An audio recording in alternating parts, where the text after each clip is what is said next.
ನಮಸ್ಕಾರ ಅಮೋಘ ವಾರ್ತೆಗಳಿಗೆ ಸ್ವಾಗತ. ನಾನು ಲತಾ ಧರ್ಮರಾಜ್. ಈಗ ಮುಖ್ಯಾಂಶಗಳು.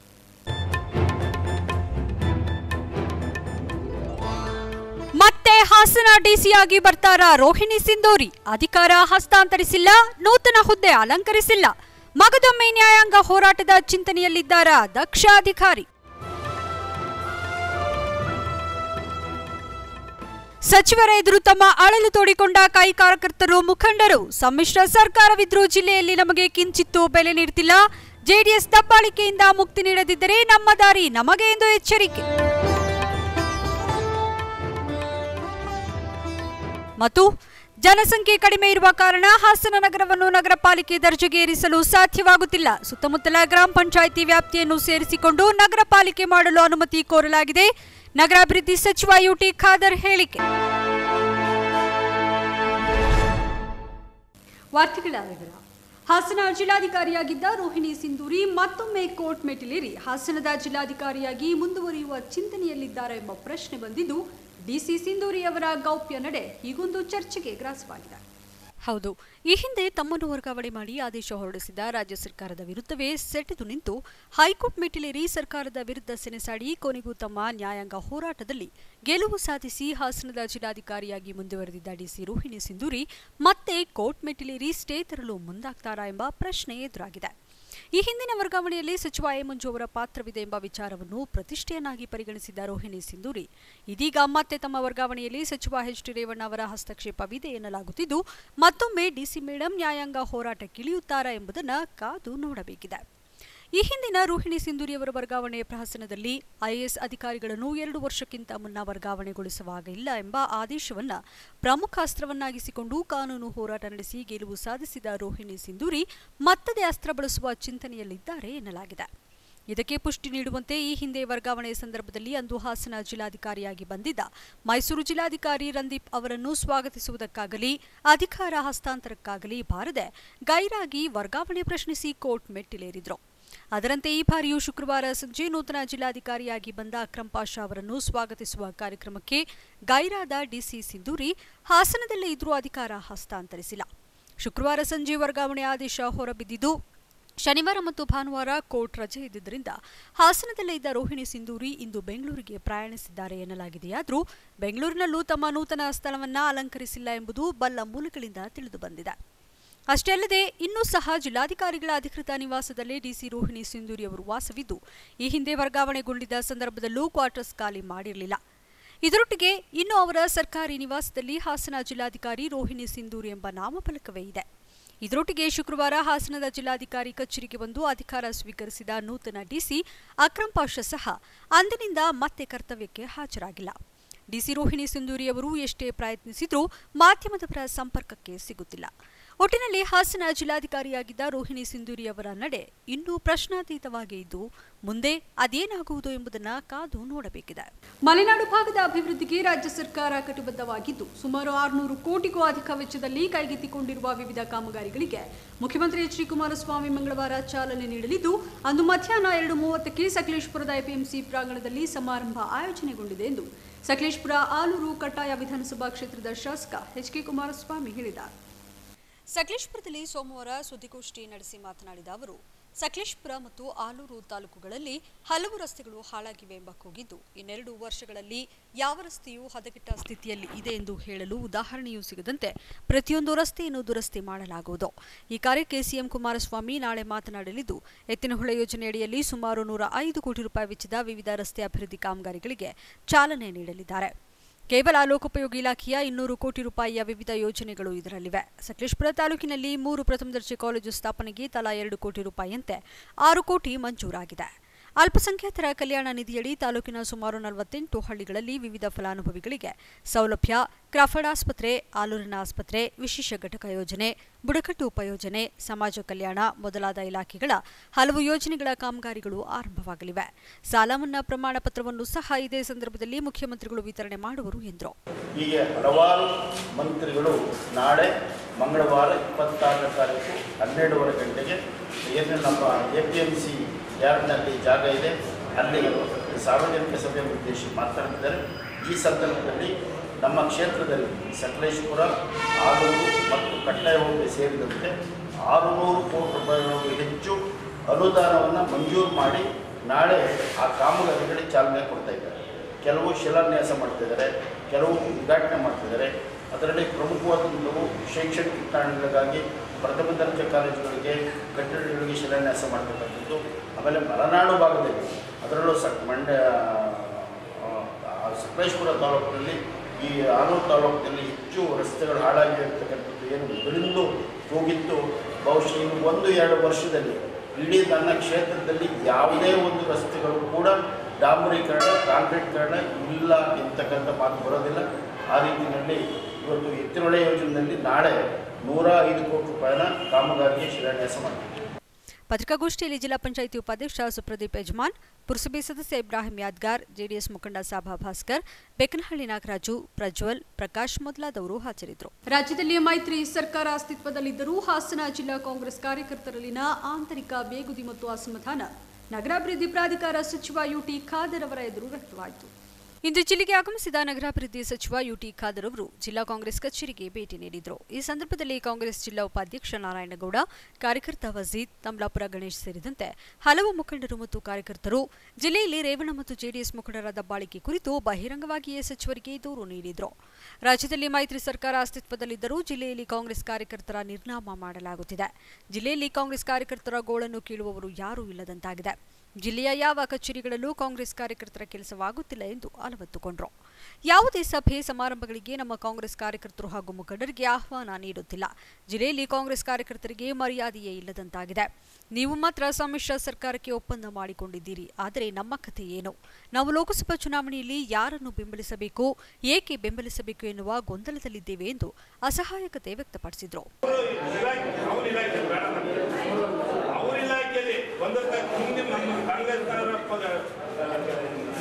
ಸಚಿವರ ಇಲಾಖೆಯಲ್ಲಿ ಬರ್ತಕ್ಕಂಥ ಕಾರ್ಯಕರ್ತಗಳನ್ನ ನಮ್ಮ ಕಾರ್ಯಕರ್ತರು ನೀವು ಕೊಡ್ತಕ್ಕಂಥ ವ್ಯವಸ್ಥೆ ಆದ್ರೆ ಆಗ ನಮ್ಮವ್ರಿಗೆ ನಾವು ಹೋಗೋದೇ ಇಲ್ಲ.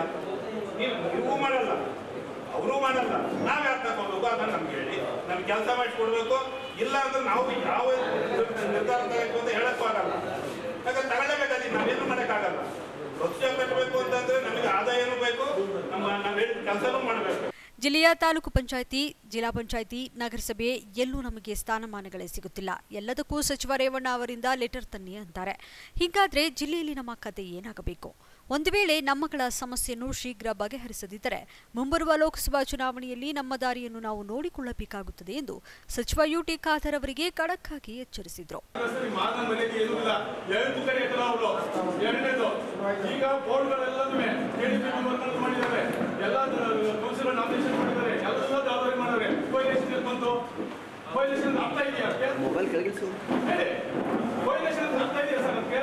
ನಿಮ್ಮಲ್ಲಿ ಕೊಯ್ಲೇಷನ್ ಮಾಡ್ಕೊಂಡ್ಬಿಟ್ರೆ ಇಲ್ಲಿ ಹೋಗ್ತಂದ್ರೆ ಏನಾಗಬೇಕು?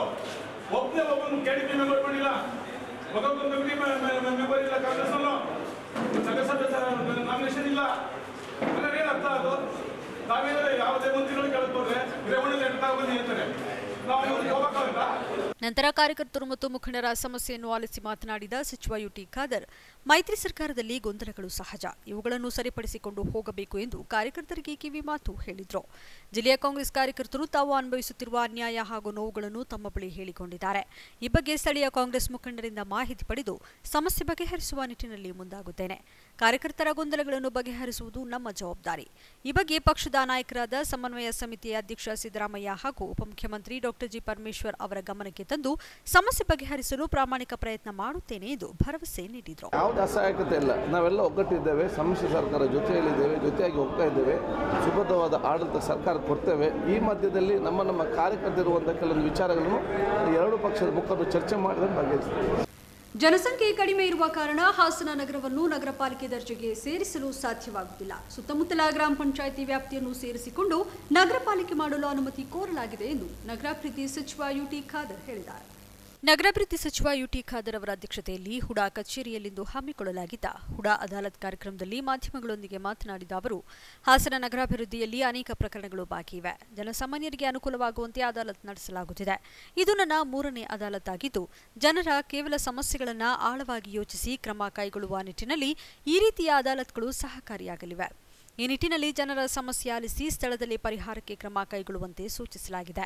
ಇನ್ನು ಹಾಸನ ನಗರಸಭೆಯನ್ನು ನಗರ ಪಾಲಿಕೆ ದರ್ಜೆಗೇರಿಸಲು ಅಗತ್ಯ ಜನಸಂಖ್ಯೆ ಇಲ್ಲದ ಕಾರಣ ಈ ಬಗ್ಗೆ ಚಿಂತನೆ ನಡೆಸಲಾಗುತ್ತಿದ್ದು, ಮುಂದಿನ ದಿನಗಳಲ್ಲಿ ಮುಖ್ಯಮಂತ್ರಿ ಕುಮಾರಸ್ವಾಮಿ ಅವರೊಂದಿಗೆ ಚರ್ಚಿಸಿ ಹಲವಾರು ಯೋಜನೆಗಳನ್ನು ರೂಪಿಸಲಾಗುವುದು ಎಂದರು. ಹಾಸನ ಅರ್ಬನ್ ಡೆವಲಪ್ಮೆಂಟ್ ಅಥಾರಿಟಿಯಲ್ಲಿ ಇವತ್ತು ಬಹುಶಃ ನಮ್ಮ ಈ ಪ್ರದೇಶ ವ್ಯಾಪ್ತಿಗೊಳಪಟ್ಟಂತಹ ಜನಸಾಮಾನ್ಯರ ಕೆಲವೊಂದು ವಿಚಾರಗಳನ್ನು ಇವತ್ತು ತಿಳಿದುಕೊಳ್ಳಿಕ್ಕೆ ಮತ್ತು ಕೆಲವೊಂದು ಸಮಸ್ಯೆಗಳು ಯಾವುದು ಬಗೆಹರಿದಿರಲಿಲ್ಲ, ಅದು ಯಾಕಾಗಿ ಬಾಕಿಯಾಗಿದೆ ಮತ್ತು ಎಷ್ಟು ಸಮಯದಲ್ಲಿ ಬಗೆಹರಿಸಬಹುದು, ಯಾವ ಕೆಲಸ ಅದು ಬಹುಶಃ ನಮ್ಮ ಮೋಡ ವ್ಯಾಪ್ತಿಯಲ್ಲಿ ಆಗ್ತದೆ, ಅದನ್ನು ಇಲ್ಲೇ ಆದಷ್ಟು ಬೇಗ ಪರಿಹಾರ ಕಾಣಬೇಕು.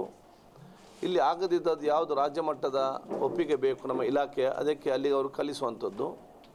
ಇನ್ನು ಕೆಲವು ಅದು ಮಾಡಲಿಕ್ಕೆ ಸಾಧ್ಯ ಇಲ್ಲ ಅಂಥ ವಿಚಾರಗಳನ್ನು ಆ ಅರ್ಜಿದಾರರಿಗೆ ಸಮರ್ಪಕವಾಗಿ ಹೇಳುವಂಥದ್ದು. ಹಾಗೆ ಈ ಒಂದು ಅಥಾರಿಟಿ ಅದಾಲತನ್ನು ಬಹುಶಃ ಇದು 3ನೇದು. ಈಗಾಗಲೇ ಮಂಗಳೂರಲ್ಲಿ ಮತ್ತು ಮೈಸೂರಲ್ಲಿ ಈಗಾಗಲೇ ಆಗಿದ್ದು, ಇದು 3ನೇ ಅದಾಲತ್ನ ಇವತ್ತು ಮಾಡ್ತಾ ಇದ್ದೇವೆ.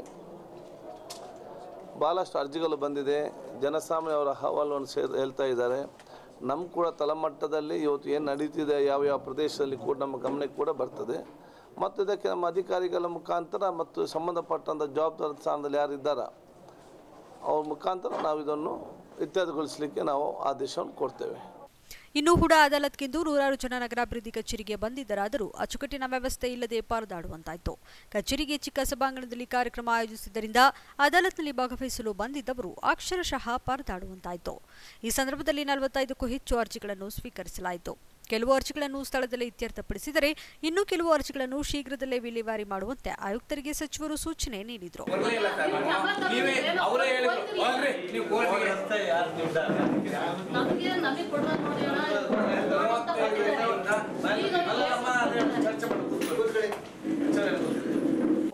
ಈ ಸಂದರ್ಭದಲ್ಲಿ ಶಾಸಕ ಪ್ರೀತಂ ಜೇಗೌಡ, ಜಿಲ್ಲಾ ಪಂಚಾಯಿತಿ ಅಧ್ಯಕ್ಷೆ ಶ್ವೇತಾ ದೇವರಾಜ್ ಸೇರಿದಂತೆ ಇನ್ನಿತರರು ಹಾಜರಿದ್ದರು. ಇನ್ನು ಇದೇ ವೇಳೆ ನಗರಾಭಿವೃದ್ಧಿ ಪ್ರಾಧಿಕಾರದಿಂದ ರಸ್ತೆ ನಿರ್ಮಾಣಕ್ಕಾಗಿ ಭೂ ಸ್ವಾಧೀನಪಡಿಸಿಕೊಂಡಿರುವ ಜಮೀನಿಗೆ ಪರಿಹಾರ ನೀಡುವಂತೆ ಆಗ್ರಹಿಸಿ ಉದ್ದೂರು, ತಮ್ಲಾಪುರ ಸೇರಿದಂತೆ ವಿವಿಧ ಹಳ್ಳಿಗಳ ರೈತರು ಹುಡಾ ಕಚೇರಿ ಎದುರು ಪ್ರತಿಭಟನೆ ನಡೆಸಿ ನಗರಾಭಿವೃದ್ಧಿ ಸಚಿವ ಯುಟಿ ಖಾದರ್ ಅವರಿಗೆ ಮನವಿ ಸಲ್ಲಿಸಿದರು.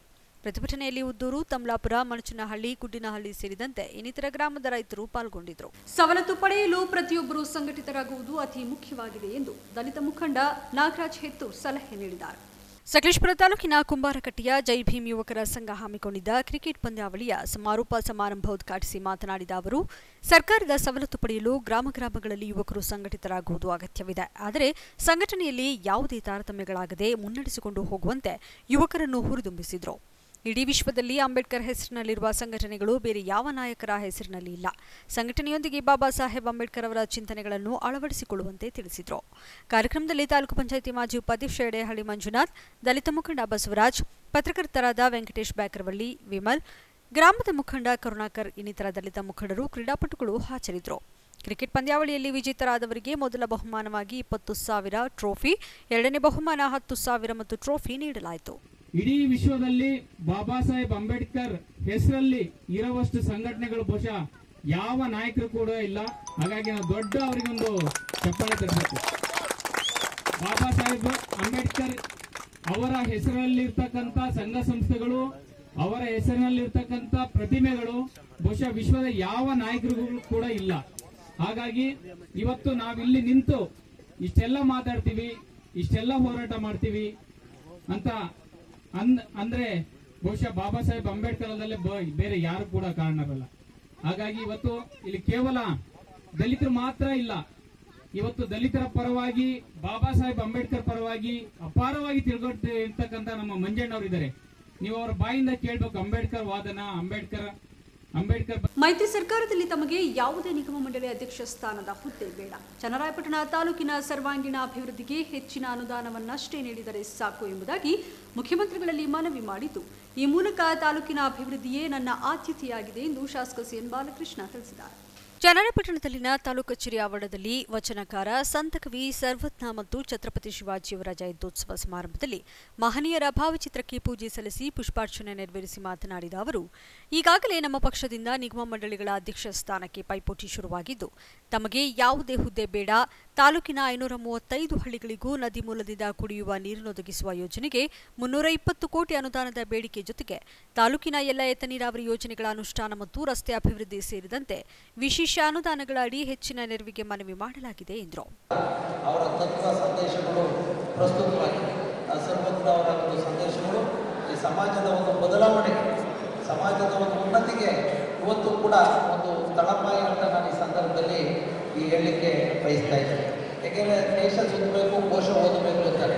ನಾವು ಓದುವಿನ ಕಡೆಗೆ ಹೆಚ್ಚಿನ ಗಮನ ಇಟ್ಕೊಂಡ್ರೆ ಅಂತ ಮಹಾತ್ಮರ ಚರಿತ್ರೆಯನ್ನು ಓದೋದ್ರ ಮೂಲಕ, ಅವರ ಸಂದೇಶಗಳನ್ನು, ಕವನ ಸಾಹಿತ್ಯಗಳನ್ನು ತಿಳ್ಕೊಳ್ಳೋದ್ರ ಮೂಲಕ ನಮ್ಮ ಬದುಕನ್ನು ಹಸನು ಮಾಡ್ಕೊಳ್ಳಿಕ್ಕೆ ಅವಕಾಶಗಳು ಕೂಡ ವಿಶೇಷವಾಗಿ ಆಗುತ್ತೆ ಅಂತ ನಾನು ಈ ಸಂದರ್ಭದಲ್ಲಿ ನಾನಾದರೂ ಕೂಡ ಭಾವಿಸಿದ್ದೇನೆ. ಸಮಾಜದ ಹಿತಕ್ಕೋಸ್ಕರ ಅವರ ಬದುಕನ್ನು ಅರ್ಪಣೆ ಮಾಡಿದಂಥ ಒಂದು ದೇವರಿಗೆ ಸಮಾನರಾದಂಥವರು ಸರ್ವಜ್ಞರು ಇರ್ತಕ್ಕಂಥ ಮಾತನ್ನು ನಾನು ಈ ಸಂದರ್ಭದಲ್ಲಿ ಹೆಮ್ಮೆಯಿಂದ ಸಂತೋಷದಿಂದ ಹೇಳಿಕೆ ಬಯಸ್ತೇನೆ.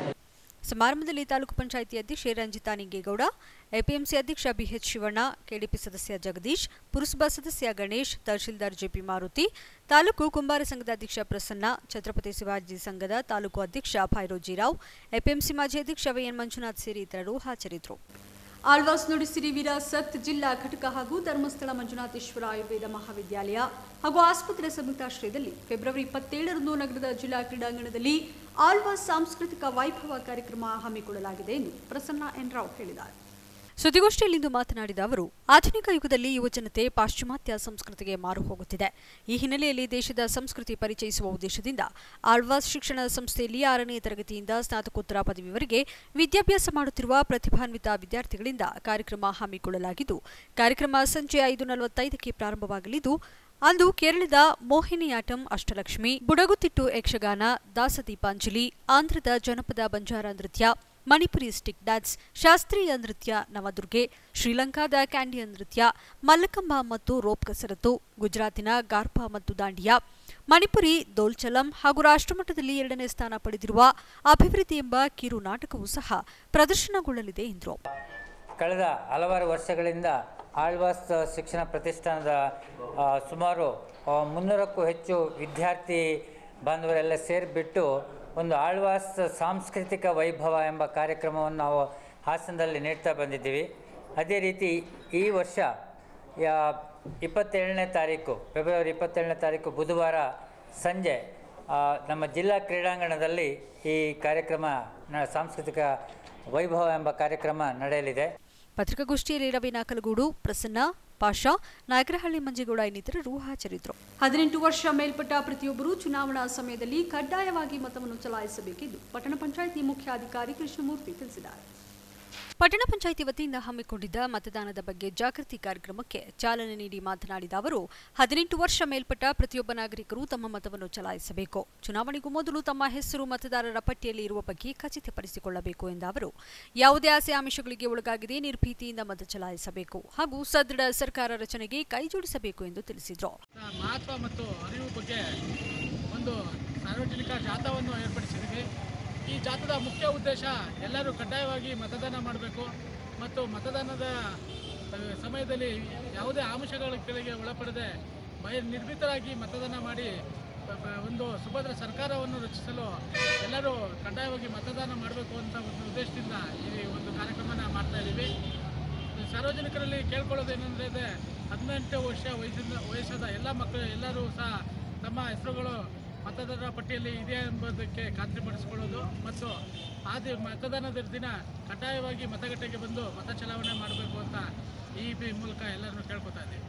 ಕಾರ್ಯಕ್ರಮದ ಅಂಗವಾಗಿ ಪಟ್ಟಣದ ಮುಖ್ಯ ಬೀದಿಗಳಲ್ಲಿ ಶಾಲಾ ವಿದ್ಯಾರ್ಥಿಗಳಿಂದ ಜಾಥಾ ನಡೆಸಲಾಯಿತು.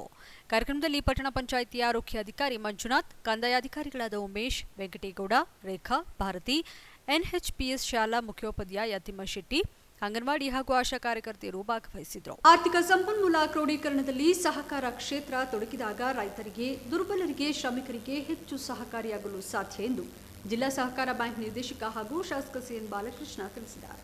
ಚನ್ನರಾಯಪಟ್ಟಣದಲ್ಲಿನ ಮೈಸೂರು ರಸ್ತೆಯ ಅಂಬೇಡ್ಕರ್ ವೃತ್ತದ ಬಳಿ ಟಿಎಪಿಸಿಎಂಎಸ್ ನೂತನವಾಗಿ 30 ಲಕ್ಷ ರೂಪಾಯಿ ವೆಚ್ಚದಲ್ಲಿ ನಿರ್ಮಿಸಿರುವ 7 ಮಳಿಗೆಗಳ ವಾಣಿಜ್ಯ ಸಂಕೀರ್ಣ ಉದ್ಘಾಟನೆ ಮತ್ತು ಪಕ್ಕದಲ್ಲಿ ಖಾಲಿ ಇರುವ ಜಾಗದಲ್ಲಿ ಹೊಸದಾಗಿ ಮತ್ತೆ 7 ಮಳಿಗೆಗಳ ನಿರ್ಮಾಣಕ್ಕೆ ಶಂಕುಸ್ಥಾಪನೆ ನೆರವೇರಿಸಿ ಮಾತನಾಡಿದ ಅವರು, ಸಹಕಾರಿ ಕ್ಷೇತ್ರ ಬೆಳೆದರೆ ದೇಶ ಬೆಳೆದಂತೆ ಎಂದು ಹೇಳಿದ ಗಾಂಧೀಜಿಯವರ ಮಾತಿಗೆ ಅರ್ಥ ಬರುವ ರೀತಿಯಲ್ಲಿ ಜಿಲ್ಲೆಯಲ್ಲಿ ಸಹಕಾರಿ ಕ್ಷೇತ್ರ ಹೆಮ್ಮರವಾಗಿ ಬೆಳೆದಿದೆ. ಇದಕ್ಕೆ ದೇವೇಗೌಡರು ಮತ್ತು ರೇವಣ್ಣನವರ ಕೊಡುಗೆ ಅಪಾರ. 30 ವರ್ಷಗಳ ಹಿಂದೆ ಜಿಲ್ಲಾ ಸಹಕಾರ ಬ್ಯಾಂಕ್ ದಿವಾಳಿಯ ಹತ್ತಿಟ್ಟಿಗೆ ತಲುಪಿತ್ತು. ಆಗ ಲೋಕೋಪಯೋಗಿ ಸಚಿವರಾಗಿದ್ದ ದೇವೇಗೌಡರು ಸರ್ಕಾರದಿಂದ 2 ಕೋಟಿ ಹಣ ಕೂಡಿಸಿದ್ದು ಇಂದು 1000 ಕೋಟಿಗೆ ಠೇವಣಿ ಮೊತ್ತವನ್ನು ಏರಿಸಿಕೊಂಡಿದೆ. ಇನ್ನು ಜಿಲ್ಲೆಯಲ್ಲಿ 1600 ಕೋಟಿ ಸಾಲ ಮನ್ನಾದ ಪ್ರಯೋಜನವನ್ನು ರೈತರು ಪಡೆಯುತ್ತಿದ್ದು ಇದಕ್ಕೆ ಕಾರಣ ಜಿಲ್ಲಾ ಬ್ಯಾಂಕ್. ಆದ್ದರಿಂದ ಸಹಕಾರ ಕ್ಷೇತ್ರವನ್ನು ಹೆಚ್ಚು ಬೆಳೆಸುವ ಕೆಲಸವನ್ನು ಸಹಕಾರಿ ರಂಗದ ಪ್ರತಿಯೊಬ್ಬರು ಮಾಡಬೇಕು ಎಂದರು. ಮಳಿಗೆಗಳನ್ನು ನಿರ್ಮಾಣ ಮಾಡಿ ಇವತ್ತು ತಮ್ಮೆಲ್ಲರ ಸಮ್ಮುಖದಲ್ಲಿ ಇವತ್ತು ಉದ್ಘಾಟನೆಯನ್ನು ನೆರವೇರಿಸಿದೆ. ಸುಂದರವಾದಂಥ ಕಟ್ಟಡ ನಿರ್ಮಾಣ ಆಗಿದೆ. ಇನ್ನೂ ಕೂಡ ಹೆಚ್ಚುವರಿಯಾಗಿ ಇನ್ನೊಂದು 35ರಿಂದ 40 ಲಕ್ಷ ರೂಪಾಯಿ ವೆಚ್ಚದಲ್ಲಿ ಇನ್ನೊಂದು 7 ಮಳಿಗೆಗಳನ್ನು ಇವತ್ತು ನಿರ್ಮಾಣ ಮಾಡಲಿಕ್ಕೆ ಶಂಕುಸ್ಥಾಪನೆಯನ್ನು ಕೂಡ ನೆರವೇರಿಸಿದೆ. ಮಹಾತ್ಮ ಗಾಂಧೀಜಿಯವರು ಒಂದು ಮಾತು ಹೇಳಿದ್ದಾರೆ, ಈಗ ದೇಶ ಅಭಿವೃದ್ಧಿಯನ್ನು ಹೊಂದಬೇಕಾದ್ರೆ ಸಹಕಾರಿ ಕ್ಷೇತ್ರ ಅಭಿವೃದ್ಧಿ ಹೊಂದಬೇಕು ಅನ್ನೋದು ಒಂದು ಗಾದೆನ ಒಂದು ಉತ್ತಮವಾದಂಥ ಒಂದು ಸಂದೇಶವನ್ನು ತಿಳಿಸಿದೆ. ಅದರಿಂದ ಸಹಕಾರಿ ಕ್ಷೇತ್ರದ ಅಡಿನಲ್ಲಿ ಯಾರು ತೊಡಗುತ್ತಾರೆ ಈ ಕ್ಷೇತ್ರದಲ್ಲಿ ಸಹಕಾರ ಮಾಡ್ತಕ್ಕಂಥ ಒಂದು ಅವಕಾಶ ಇರ್ತಕ್ಕಂಥದ್ದು ಕೇವಲ ಸಹಕಾರಿ ಕ್ಷೇತ್ರಕ್ಕೆ. ಬೇರೆ ಕ್ಷೇತ್ರದ ಇಷ್ಟು ಜನರಿಗೆ ಸಹಸ್ರಾರು ಜನರಿಗೆ ಸಹಕಾರ ಮಾಡೋಕ್ಕಾಗಲ್ಲ. ಏಕೆಂದರೆ ಇವೆಲ್ಲ ಸಹಕಾರಿ ರಂಗ ಇವತ್ತು ಗಟ್ಟಿಯಾಗುವುದು ಈ ಜಿಲ್ಲೆಯಲ್ಲಿ 1,19,000 ಜನಕ್ಕಿಂತ ಹೆಚ್ಚು ಜನರಿಗೆ ಇವತ್ತು ಮನ್ನಾ ಯೋಜನೆ ಸಿಕ್ಕಿದೆ ಅಂದರೆ ಅದು ದೇವೇಗೌಡರ ಆಶೀರ್ವಾದದಿಂದ ಎಂತಕ್ಕಂಥ ಮಾತನ್ನು ಹೇಳಬೇಕಾಗ್ತದೆ. ಯಾಕಂದರೆ ಜಿಲ್ಲಾ ಬ್ಯಾಂಕ್ ಮುಳುಗೋಗಿತ್ತು ಹಿಂದೆ ಅವ್ರು ಲೋಕೋಪಯೋಗಿ ಸಚಿವರಿಗಿಂತ ಮುಂಚೆ. ಆವಾಗ ಪೈಲಟ್ ಯೋಜನೆಗೆ ನಮ್ಮ ಬ್ಯಾಂಕನ್ನು ಸೇರಿಸಿ 2 ಕೋಟಿ ಸಹಾಯಧನನ ಹೆಗ್ಡೆಯವರು ಜಾಲಪ್ಪನವರು ಸಹಕಾರಿ ಸಚಿವರಿಂದ ಕೊಟ್ಟರು. ಈ ಸಂದರ್ಭ ಟಿಎಪಿಸಿಎಂಎಸ್ ಅಧ್ಯಕ್ಷೆ ನಾಗರತ್ನ ಬೋರೇಗೌಡ, ಉಪಾಧ್ಯಕ್ಷ ಶಂಕರಲಿಂಗೇಗೌಡ, ಜಿಲ್ಲಾ ಯೂನಿಯನ್ ಬ್ಯಾಂಕ್ ಅಧ್ಯಕ್ಷ ಪುಟ್ಟಸ್ವಾಮಿ ಮತ್ತು ಟಿಎಪಿಸಿಎಂಎಸ್ ನಿರ್ದೇಶಕರುಗಳಾದ CN Puttaswamygowda, BN Rajanna, MR Anil Kumar, N ಕೃಷ್ಣೇಗೌಡರು, ಗೋಪಾಲಕೃಷ್ಣ, ರಾಧಮ್ಮ ಹಿರಿಯಣ್ಣಗೌಡ, ಪಿ ವೀರೇಶ್ ಸೇರಿ ಇತರರು ಹಾಜರಿದ್ದರು. ಆಲೂರು ತಾಲೂಕಿನ ಕಣತೂರು ಗ್ರಾಮದ ಶ್ರೀ ದೇವಿರಮ್ಮ ಮತ್ತು ಶ್ರೀ ವೀರಭದ್ರೇಶ್ವರ ಸ್ವಾಮಿಯವರ ಜಾತ್ರಾ ಮಹೋತ್ಸವ ಶ್ರದ್ಧಾಭಕ್ತಿಯಿಂದ ನಡೆಯಿತು. ಪಾಳ್ಯ ಹೋಬಳಿ ಕಣತೂರು ಗ್ರಾಮದಲ್ಲಿರುವ ಶ್ರೀ ದೇವಿರಮ್ಮ ಮತ್ತು ಶ್ರೀ ವೀರಭದ್ರೇಶ್ವರ ಸ್ವಾಮಿಯವರ ಜಾತ್ರೆಯು 2 ದಿನಗಳ ಕಾಲ ನಡೆಯಿತು. ಜಾತ್ರೆಯ ಕೊನೆಯ ದಿನ ಕಿಂಡೋತ್ಸವ ಮತ್ತು ಸಿಡಿ ಕಾರ್ಯಕ್ರಮ ಜರುಗಿತು. ಸುಮಾರು 30 ಹಳ್ಳಿಗಳ ಗ್ರಾಮಸ್ಥರು ಹಾಗೂ ಭಕ್ತರು ಜಾತ್ರೆಯಲ್ಲಿ ಪಾಲ್ಗೊಂಡು ಶ್ರದ್ಧಾಭಕ್ತಿಗಳಿಂದ ಪೂಜೆ ಸಲ್ಲಿಸಿದ್ರು. ಜಾತ್ರೆಯ ಅಂಗವಾಗಿ ರಾಜ ಸತ್ಯವ್ರತ ಅಥವಾ ಶನಿ ಪ್ರಭಾವ ಎಂಬ ಪೌರಾಣಿಕ ನಾಟಕವನ್ನು ಏರ್ಪಡಿಸಲಾಗಿತ್ತು. ಸಮಾಜ ಸೇವೆಯೇ ಲಯನ್ಸ್ ಸಂಸ್ಥೆಯ ಗುರಿ ಎಂದು ಲಯನ್ಸ್ ಕ್ಲಬ್ ತಾಲೂಕು ವಲಯ ಅಧ್ಯಕ್ಷ ಡಾ ಸಂತೋಷ್ ಹೇಳಿದ್ದಾರೆ. ಲಯನ್ಸ್ ಕ್ಲಬ್ ಹಾಗೂ ಲಯನೆಸ್ ವತಿಯಿಂದ ಪಟ್ಟಣದ ಜೆಪಿ ನಗರದಲ್ಲಿ ಆಯೋಜಿಸಿದ್ದ ಹೊಲಿಗೆ ಯಂತ್ರ ವಿತರಣಾ ಕಾರ್ಯಕ್ರಮದಲ್ಲಿ ಮಾತನಾಡಿದ ಅವರು, ಎಲ್ಲಿ ಅಗತ್ಯವಿದೆಯೋ ಅಂತಹ ಸ್ಥಳದಲ್ಲಿ ಲಯನ್ಸ್ ಸಂಸ್ಥೆ ಇರುತ್ತದೆ. ಲಯನ್ಸ್ ಮತ್ತು ಲಯನೆಸ್ ಸಂಸ್ಥೆ ಇರುವುದೇ ಸೇವೆ ಮಾಡಲು ಎಂದರು. ಒಂದು ತತ್ವ ಇದೆ, ಎಲ್ಲಿ ನಮ್ಮ ಅಗತ್ಯ ಇದೆಯಾ ಅಲ್ಲಿ ಲಯನ್ಸ್ ಕ್ಲಬ್ ಇದೆ ಅಂತ. ಹಾಗಾಗಿ ಇಂಥ ಹಲವಾರು ಸೇವಾ ಚಟುವಟಿಕೆಗಳನ್ನು ನಾವು ಹಲವು ವರ್ಷಗಳಿಂದ ಮಾಡ್ಕೊಂಡು ಬಂದಿದ್ದೀವಿ. ಈ ಸಾರಿ ಲಯನೆಸ್ ನೈಟಲ್ಲಿ ಏನು ಕೊಡೋಣ ಅಂದರೆ ಎಲ್ಲರೂ ಡಿಸ್ಕಸ್ ಮಾಡಿ ಇಂಥವರಿಗೆ ಒಬ್ಬರಿಗೆ ಹೊಲಿಗೆ ಯಂತ್ರವನ್ನು ಕೊಡೋಣ ಅಂತ. ನಮ್ಮ ಗವರ್ನರ್ ವಿಸಿಟ್ ಇರ್ಬೋದು, ನಮ್ಮ ಇನ್ಸ್ಟಾಲೇಷನ್ ಇರ್ಬೋದು, ನಮ್ಮ ಸೇವಾ ಕಾರ್ಯಗಳಿರ್ಬೋದು, ಎಲ್ಲಿ ಯಾರಿಗೆ ಯಾವುದರ ಅವಶ್ಯಕತೆ ಇದೆ ಅದನ್ನು ಕೊಡುವಂಥ ಒಂದು ಸೇವಾ ಸಂಸ್ಥೆಯಾಗಿ ನಾವು ಈ ಸಂಸ್ಥೆಯನ್ನು ನಡೆಸ್ತಾ ಇರೋದು. ಈ ಸಂಸ್ಥೆಯ ಉದ್ದೇಶ ಮತ್ತು ಗುರಿ ವಿ ಸರ್ವ್ ಅಂತಂದ್ರೆ ನಾವು ಸೇವೆ ಮಾಡಲಿಕ್ಕೆ ಸಿದ್ಧವಿದ್ದೀವಿ. ಈ ಸಮಾಜ ಸೇವೆ ನಮ್ಮ ಒಂದು ಗುರಿ. ಇವತ್ತು ಈಗ ನಾವು ಹನಿಕೇರಿ ಧರ್ಮಸ್ಥಳ ಸಂಘದ ಅವರ ಸಹಯೋಗದೊಂದಿಗೆ 200 ಬಾಟ್ಲಿ ಟಾನಿಕ್ಗಳನ್ನು ಫ್ರೀಯಾಗಿ ಉಚಿತವಾಗಿ ನಮ್ಮ ಕ್ಲಬ್ನಿಂದ ಹಂಚಲಿಕ್ಕಿದ್ದೇವೆ. ಅಲ್ಲಿ ಯಾರಿಗೆ ರಕ್ತಹೀನತೆ ತಪಾಸಣೆ ಮಾಡಿಕೊಂಡು ಇಂತಹ ಹಲವಾರು ಸಂಘ ಸಂಸ್ಥೆಗಳು ನಮ್ಮ ಜೊತೆ ಕೈಗೂಡಿಸಿದ್ರೆ ನಮ್ಮ ಮುಂದಿನ ಕಾರ್ಯಕ್ರಮಗಳು ಸುಗಮವಾಗ್ತದೆ ಅಂತ ನನ್ನ. ಈ ಸಂದರ್ಭದಲ್ಲಿ ಲಯನೆಸ್ ಅಧ್ಯಕ್ಷೆ Nalina Vadiraj, lioness Indira Dharmappa, lioness doctor Chandramouli ಸೇರಿದಂತೆ ಇನ್ನಿತರರು ಹಾಜರಿದ್ದರು. ಈಗ ಸಂಕ್ಷಿಪ್ತ ಸುದ್ದಿ.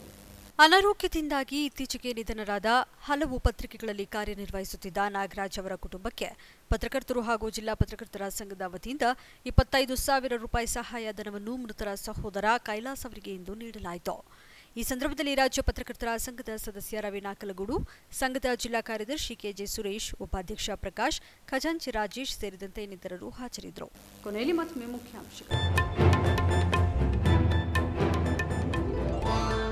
ಮತ್ತೆ ಹಾಸನ ಡಿಸಿಯಾಗಿ ಬರ್ತಾರಾ ರೋಹಿಣಿ ಸಿಂಧೂರಿ? ಅಧಿಕಾರ ಹಸ್ತಾಂತರಿಸಿಲ್ಲ, ನೂತನ ಹುದ್ದೆ ಅಲಂಕರಿಸಿಲ್ಲ. ಮಗದೊಮ್ಮೆ ನ್ಯಾಯಾಂಗ ಹೋರಾಟದ ಚಿಂತನೆಯಲ್ಲಿದ್ದಾರಾ ದಕ್ಷ ಅಧಿಕಾರಿ?